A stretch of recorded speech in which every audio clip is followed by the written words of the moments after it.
λέω στην κάμερα. Θυμίζουμε, είναι το πρώτο παιχνίδι του δεύτερου γύρου, αυτό που θα διεξαχθεί εδώ στο Δημοτικό Γήπεδο Φυρών.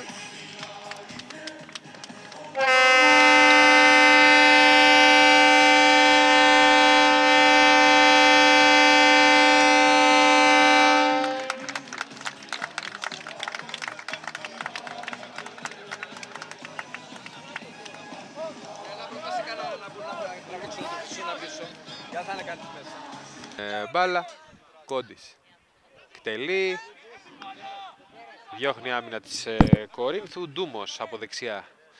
Μια σέντρα, αγοραστό στο ψαλιδάκι, πολύ καλή φάση για τον Πανθυραϊ, που είναι σαφέστατα καλύτερος σε αυτό το πρώτο δεκάλεπτο. Κόντης έχει χώρο να σουτάρει, δοκάρι από τον Κόντι, δεν έχει τελειώσει όμως η φάση. Πολύ ωραίο το σουτ του Κόντι. Θα φέρει να κρατήσει ο Ντούμος την μπάλα εντός αγωνιστικού χώρου. Μια σέντρα τώρα, Παλιγιώργος μέσα στην περιοχή. Θα κάνει το σουτ ο Παλιγιώργος. Θα βρει η μπάλα πάνω στον Παϊκόπουλο. Ενώ ανεβαίνει και ο Γκίκας. Πάλι Μάνιας, η σέντρα του Μάνιας για τον Γαϊδαρτζή που θα κάνει την κεφαλιά. Θα καταφέρει να βρει την μπάλα ο Γαϊδαρτζής. Κόντης απευθείας. Η μπάλα δεν φεύγει από την περιοχή. Ο Γκίκας. Η μπάλα θα φτάσει στον Γαϊδαρτζή. Ένα σούτ από τον Ντούμο. Παλιγιώργος. Το 1-2 με τον Ντούμο. Παλιγιώργος το σούτ. Θα κοντράρει κάπου η μπάλα. Λίγο έξω από το δεξί κάθετο δοκάρι. Από την άλλη πλευρά για τον Μάνιας. Μάνιας με χώρο μπροστά του. Το 1-2 με τον Ντούμο. Μάνιας για τον Γκίκα. Θα καταφέρει να κάνει την σέντρα. Γαϊδαρτζής στο πέσιμο. Με υποψία. Επιμένει ο Παλιγιώργος. Θα σεντράρει για τον Γαϊδαρτζή. Σηκωμένη όμως η σημαία του κύριου Σγουράκη. Δεν υπάρχει γκολ. Πολύ ωραία οι κεφτές, καθώς βρίσκεται εκτός από την προηγούμενη φάση ο Παϊκόπουλος. Μάνιας. Ανεβαίνει τώρα και ο Γκίκας. Μάνιας για τον Κόντι. Μέσα στην περιοχή το σουτ.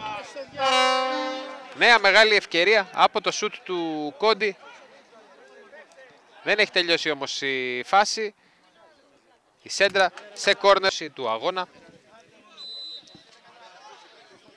Σφυρίζει ο κύριος Μπαλαχούτης. Ο κύριος Μπαλαχούτης που έχει δεχτεί τις έντονες διαμαρτυρίες. Τώρα μετά από την φεριστές του Πανθυραϊκού, Κόντης πάνω στον Βελέτζα με το κεφάλι. Θέλει να φέρει την μπάλα στην περιοχή. Τώρα θα διώξει ο Ντόκο. Ένα σουτ από τον Γκίκα πάνω στα στόματα των ποδοσφαιριστών της Κορίνθου. Επιτήρηση του Γάλα.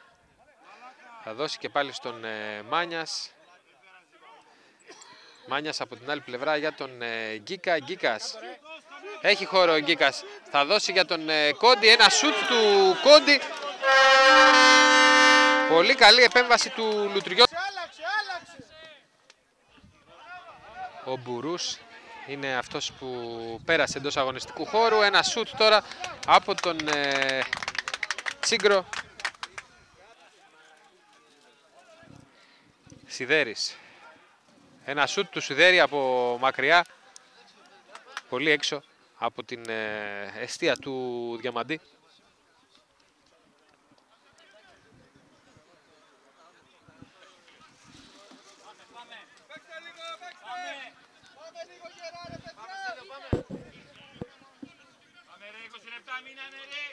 Τσίγκρος.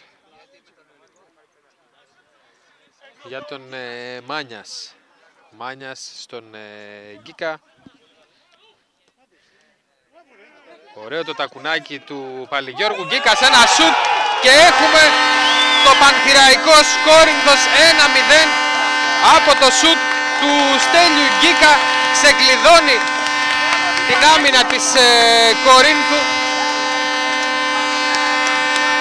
Στο 71ο λεπτό Πανθηραϊκός Κόρινθος 1-0 με το σουτ του Γκίκα.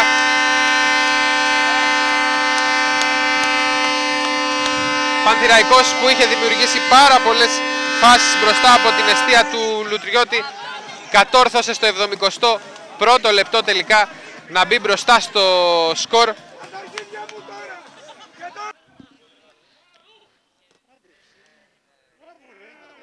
Ωραίο το τακουνάκι του Παλιγιώργου Γκίκας, ένα σουτ και έχουμε το Πανθηραϊκός Κόρινθος 1-0 από το σουτ του Στέλιου Γκίκα. Ξεκλειδώνει την άμυνα της Κορίνθου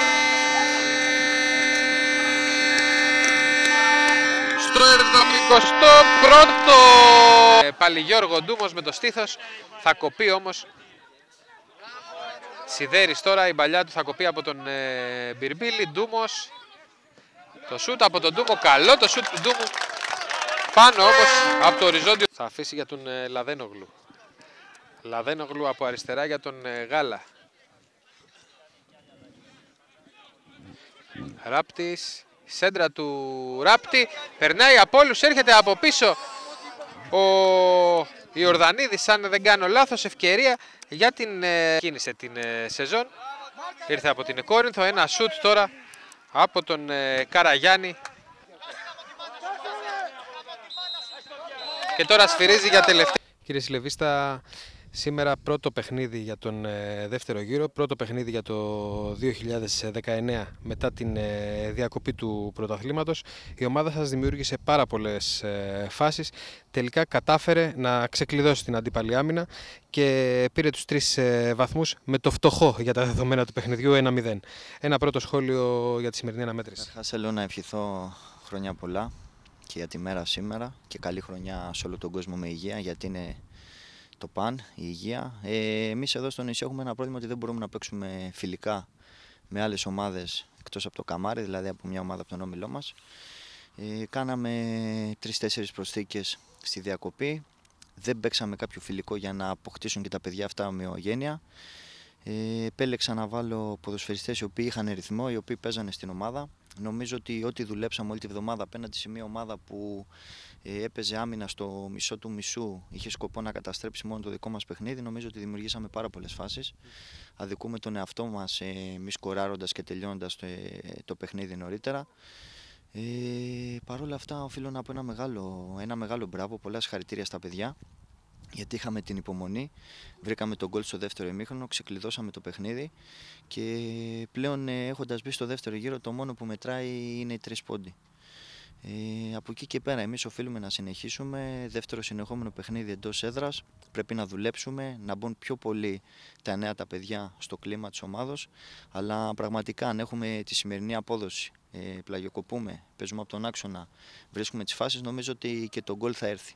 Δεν έχουμε σταθεί τόσο τυχεροί στα προηγούμενα παιχνίδια, να ξεκλειδώσουμε γρήγορα ένα παιχνίδι, να κάνουμε ένα ευρύ σκορ, να είμαστε κι εμείς πιο ήρεμοι. Αλλά το μόνο που έχουμε να κάνουμε είναι να δουλεύουμε για το καλύτερο. Πλέον η ομάδα την άλλη εβδομάδα έχει άλλο ένα εντός έδρας παιχνίδι και μετά ακολουθεί σε ένα σχετικά δύσκολο πρόγραμμα στα επόμενα παιχνίδια.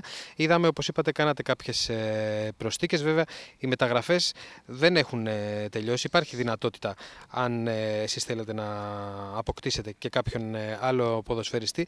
Τι περιμένετε από τον Πανθηραϊκό σε αυτό το δεύτερο γύρο και ποιος είναι ο στόχος? Νομίζω ότι πρέπει να το πάμε παιχνίδι-παιχνίδι. Το παιχνίδι με τον Άγιο Ιερόθεο, ο οποίος είναι μια πάρα πολύ καλή ομάδα, έχει αλλάξει προπονητή, έχει δουλευτεί από τον κύριο Αρχοντάκη αρκετά καλά, δεν θα είναι εύκολο. Νομίζω ότι παιχνίδι-παιχνίδι σιγά σιγά θα ξεκαθαρίζει και ποιες ομάδες θα πάνε να διεκδικήσουν τη δεύτερη θέση και ποιες ομάδες θα είναι στο γκρουπ που θα παλέψουν να σωθούν. Εμείς οφείλουμε από τη στιγμή που είναι το παιχνίδι μέσα στην έδρα μας να το κερδίσουμε. Άρα, παιχνίδι-παιχνίδι μπορούμε να δούμε το στόχο. Σίγουρα από εκεί και πέρα, όσο διαρκούν οι μεταγραφές, εάν βρούμε κάτι το οποίο πραγματικά θα θεωρήσουμε, θα νιώσουμε ότι θα έρθει και θα βοηθήσει άμεσα την ομάδα, φυσικά και θα προχωρήσουμε. Αλλά νομίζω ότι επειδή είναι τόσο μικρό το πρωτάθλημα, πρέπει να μπούμε στη διαδικασία, να δουλέψουμε όλη αυτή τη βδομάδα, να κερδίσουμε τον Άγιο Ιερόθεο και βλέποντας και κάνοντας. Αν και δεν σταθήκατε καθόλου στο κομμάτι της διαιτησίας, στις δηλώσεις σας, η ομάδα είχε ένα κυρωθέν γκολ με την κεφαλιά του Γαϊδαρτζή λόγω offside και είχε και άλλη μια φάση σε ένα πέσιμο του Γαϊδαρτζή μέσα στην περιοχή που ζητήσατε πέναλτι. Κοιτάξτε να δείτε, εγώ είμαι στην ομάδα 2 μήνες, δεν έχω μιλήσει ποτέ για τη διαιτησία, γιατί δεν είναι η δουλειά μου. Απλά εκτός από αυτά που είπατε, θα σας θυμίσω ακυρωθέν γκολ με το Καμάρι, θα σας θυμίσω πέναλτι με τους Αγίους Αναργύρους. Σήμερα νομίζω η φάση του πέναλτι είναι κραυγαλαία. Δεν θέλω να μπω εγώ και οι ποδοσφαιριστές μου σε αυτή τη διαδικασία. Σήμερα τα παιδιά, παρόλο τις φάσεις που αναφέρατε, γιατί νομίζω και τον γκολ του Δημήτρη δεν διαμαρτυρήθηκε κανείς παίκτης Κορίνθου, δεν θέλουμε να μπούμε σε αυτή τη διαδικασία. Το μόνο που ζητάμε είναι 50-50. Να μην αδικούμαστε, τίποτα άλλο. Εμείς μέσα στο γήπεδο προσπαθούμε να κάνουμε τη δουλειά μας. Φυσικά οι διαιτητές είναι άνθρωποι, αλλά όταν κάτι επαναλαμβάνεται συνέχεια, και εμείς νιώθουμε αδικημένοι. Παρ' όλα αυτά, οφείλω ξανά να πω συγχαρητήρια στα παιδιά. Ένα τεράστιο ευχαριστώ στον κόσμο, γιατί ήταν και δύσκολη μέρα. Παρ' όλα αυτά, γέμισε το γήπεδο και να υποσχεθούμε ότι εμείς θα προσπαθήσουμε να δουλεύουμε κάθε εβδομάδα, να παρουσιάζουμε καλή εικόνα, να παίζουμε καλό ποδόσφαιρο και να παίρνουμε τους βαθμούς. Ευχαριστώ πολύ.